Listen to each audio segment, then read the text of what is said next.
ಅದು ಇಷ್ಟು ಲೇಟಾಗಿ ಬಂದಿದೆಯಾ?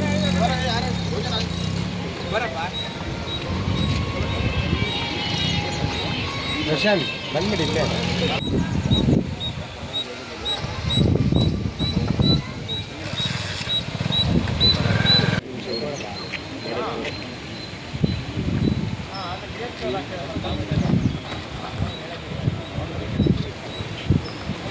8:30 ಮನೆಗೆ ಬಂದಿದ್ದು. 8:30 ಮನೆಗೆ ಬಿಟ್ಟಿದ್ದು ಅವನು. ನೈಟು 10 ಗಂಟೆ 11 ಗಂಟೆಗೆ ಬಂದ್ಬಿಡೋನು. ಇವತ್ತು ನೈಟ್ ಏನಾಗಿದೆ, ಅಲ್ಲಿ ರೈಲ್ವೆ ಸ್ಟೇಷನ್ ಹತ್ರ ಹೆಣ ಆಗಿ ಬಿದ್ದವನೆ. ಕಲ್ಲಲ್ಲಿ ಚಚ್ಚಿ ಹೊಡೆದಿದ್ದಾರೆ. ಕೈಯೆಲ್ಲ ತಿರುಗಿ ಹೋಗಿತ್ತು. ಆಮೇಲೆ 1:30 ಪೊಲೀಸವ್ರು ಫೋನ್ ಮಾಡಿದ್ರು.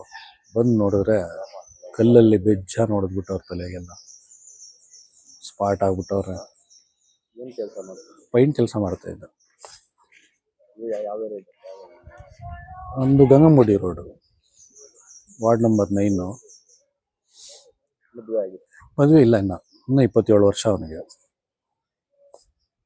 ಚೆನ್ನಾಗಿದ್ದ. ಅವನ ಪಾಡಿಗೆ ಅವ್ನು ಕುಡ್ಕೊಂಡು ಮನೆಗೆ ಬರೋನು ಹೋಗೋನು, ಜೊತೆಗಳಲ್ಲಿ ಸೇರ್ತಾ ಇರ್ಲಿಲ್ಲ.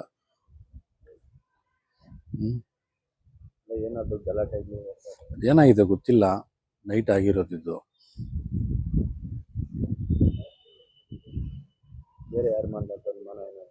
ಆ ಥರ ಏನಿಲ್ಲ, ಗೊತ್ತಿಲ್ಲ. ಇಸ್ಮಾಯಿಲ್ ಬಾಷಾ, ಖಾಜಾ ಉಸ್ಮಾನ್. ಏನು ಗೊತ್ತಿಲ್ಲ. ಪೊಲೀಸವ್ರು ಬಂದಿದ್ದಾರೆ, ನೋಡ್ತಾವ್ರೆ.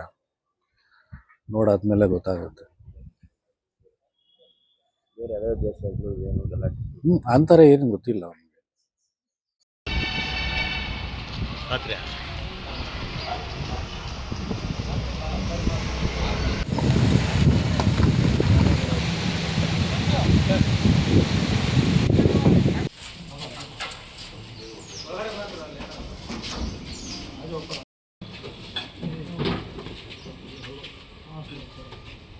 आराम से कर लो।